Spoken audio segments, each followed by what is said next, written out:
छत्तीसगढ़, झारखंड, उड़ीसा, एक और जोड़िए मध्य प्रदेश, इसी में जोड़ लीजिए, में जनजातियों के लिए एक मंत्री होता है।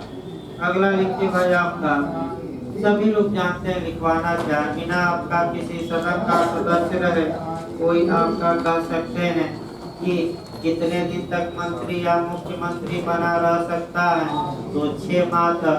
ये सभी लोग जानते हैं, लिखवाने की जरूरत नहीं है। अब जो अति महत्वपूर्ण इसमें है खंड वाइज है, वह जो खंड वाइज आपका पढ़ना है 164 का क्लास 2, और इसी के साथ आपका पढ़ लीजिएगा धारा अनुच्छेद 75 का क्लास 3। यहाँ से बहुत क्वेश्चन बना है, लिखिए भाई एक साथ। अनुच्छेद 164 का क्लास 2 लिखिए, क्लास वाइज लिखिएगा। देखिए आपका क्या पूछा गया क्लास वाइज। कलेक्टिव रिस्पांसिबिलिटी यानी कि आपका सामूहिक या संयुक्त दायित्व का सिद्धांत, कलेक्टिव रिस्पांसिबिलिटी पूछा गया। लिखिए भाई इसको, सामूहिक उत्तरदायित्व का सिद्धांत कहाँ दिया गया। तो अगर राज्य का मामला पूछे तो 164 के किस क्लास में मारेंगे 2, सामूहिक कलेक्टिव रिस्पांसिबिलिटी। इसके बाद आपका पूछा क्या जाता है, देखिए कि किसी राज्य की मंत्रिपरिषद सामूहिक रूप से किसके प्रति उत्तरदायी होती है, विधानसभा, विधान परिषद, दोनों, इनमें से कोई नहीं। तो आपका क्या जवाब रहेगा, विधानसभा। लिखिए,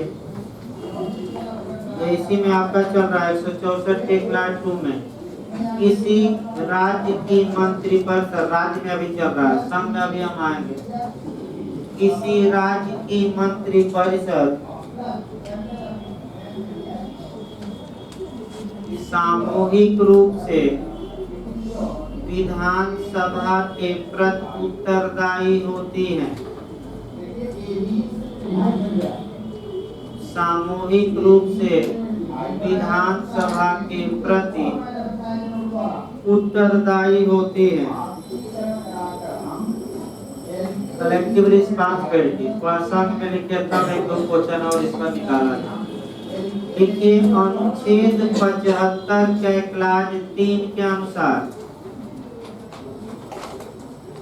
यहाँ भी एक क्वेश्चन और अच्छा बनता है, उसको भी देखना। लिखिए अनुच्छेद 75 के क्लास 3 के अनुसार संघ की मंत्रिपरिषद, संघ की मंत्रिपरिषद सामूहिक रूप से लोकसभा के प्रति उत्तरदायी होती है। संघ की मंत्रिपरिषद सामूहिक रूप से लोकसभा के प्रति उत्तरदायी होती है। फिर क्वेश्चन आपका यूपीजे और इत्यादि में जो बना है वह बना है कि पार्लियामेंट्री सिस्टम या संसदीय शासन प्रणाली भारत में आधार क्या है, कौन सा आर्टिकल या कहां से उत्पन्न होती है।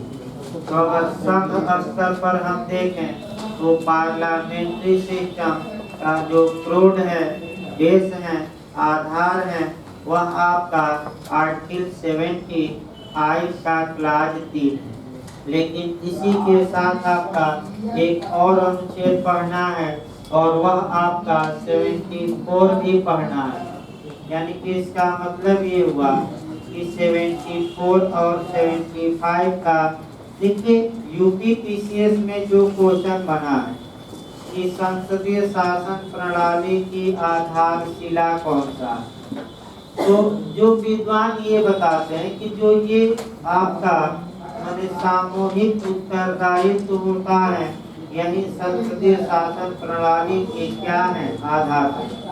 लेकिन इसकी आधारशिला कुछ हद तक अनुच्छेद 74 में भी मिलती है कि राष्ट्रपति को सहायता और सलाह देने के लिए एक मंत्रिपरिषद होगी और राष्ट्रपति ऐसे मंत्रिपरिषद की सलाह से कार्य करेगा। ये दिया गया है। तो आपका एक बार यूपी टीसीएस ने 74 दिया तो 75 का क्लास 3 नहीं दिया, क्लास वाइज पूछा है। और एक बार यूपीजे में 75 का क्लास 3 दिया गया तो 74 नहीं दिया।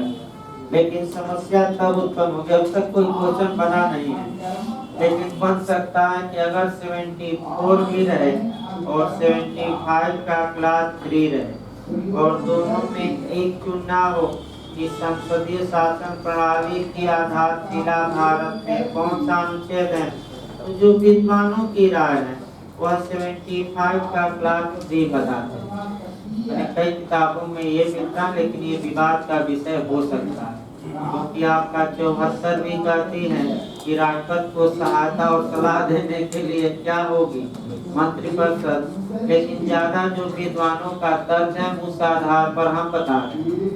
अगला अनुच्छेद देखिए भाई, आपका कह सकते हैं कि 6वां।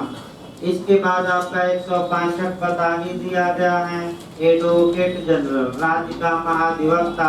फिर एक बार बता दिया जाए, राज्य का महाधिवक्ता कौन नियुक्त करता है, राज्यपाल करता है। और राज्य का महाधिवक्ता इसे नियुक्त किया जाएगा तो जो उच्च न्यायालय का जज होने की योग्यता रखता हो, तो उच्च न्यायालय का जज होने की कौन योग्यता रखता हो, कितने साल तक हाई कोर्ट में अधिवक्ता का काम किया हो, 5 की 10, हाँ 10 साल तो बन सकता है। तो शुद्ध रूप से ये राजनीतिक आपका है कि किसको मुख्यमंत्री चाहते हैं उसको नियुक्त करते हैं। एडवोकेट जनरल जो होता है वह कह सकते हैं कि राज्य का सबसे बड़ा विधि अधिकारी होता है।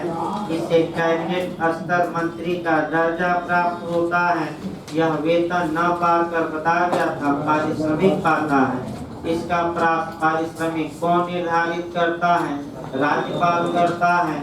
और फिर बताया गया था कि कौन सा ऐसा पदाधिकारी है जो विधानसभा और विधान परिषद में जाकर बैठ सकता है, बोल सकता है। मंत्री की सीट पर बैठता है, मंत्री की सीट पर, विधायक नहीं जहाँ मंत्री लोग बैठते हैं, भाषण दे सकता है, लेकिन एक काम नहीं कर सकता। कौन? वोट देना, मत देने का अधिकार इसे नहीं होता। और याद रखिए, कैबिनेट स्तर के मंत्री का दर्जा प्राप्त होता है एडवोकेट जनरल यानी कि महाधिवक्ता। ये बताया गया था भाई। इसके बाद आपका सरकारी कार्य का संचालन, अनुच्छेद 166, राज्य की सरकार के कार्य का संचालन। तो आप लोग बताइए, राज्य की सरकार का कार्य जो होगा मुख्यमंत्री के नाम से होता है कि राज्यपाल के, और केंद्र सरकार का काम अब तुरंत बताया गया था। 361 अनुच्छेद दिमाग में रखना है, यही अनुच्छेद कौन रखना है, 361। अगर पदीय कर्तव्य के निर्वहन में राज्यपाल या राष्ट्रपति ने कोई कार्य किया है तो क्या इसके लिए वह व्यक्तिगत तौर पर किसी कोर्ट में उत्तरदायी होंगे कि नहीं? बताया गया था नहीं। तो कौन उत्तरदायी होगा? जो कार्य किया है, यानी कि इसका मतलब, लेकिन किसके नाम पर कार्य होता है, राष्ट्रपति या राज्यपाल। तो राष्ट्रपति या राज्यपाल के नाम पर कार्य और करता है, वो तो केवल नाम मात्र का है। यानी कि इसका मतलब ये हुआ कि राज्य की सरकार क्या, ये आयुष में पूछा गया किसके नाम पर होता है, और इसी में अनुच्छेद 361 को रेड करके बनाना है और पढ़ना भी है। इसके बाद आपका 167 राज्यपाल को जानकारी देने के संबंध में मुख्यमंत्री के कर्तव्य है। तो इसको कौन सा कोरिलेट करेंगे संविधान का अनुच्छेद कि प्रधानमंत्री का भी कर्तव्य है जो राष्ट्रपति को जाके सरकार के कार्य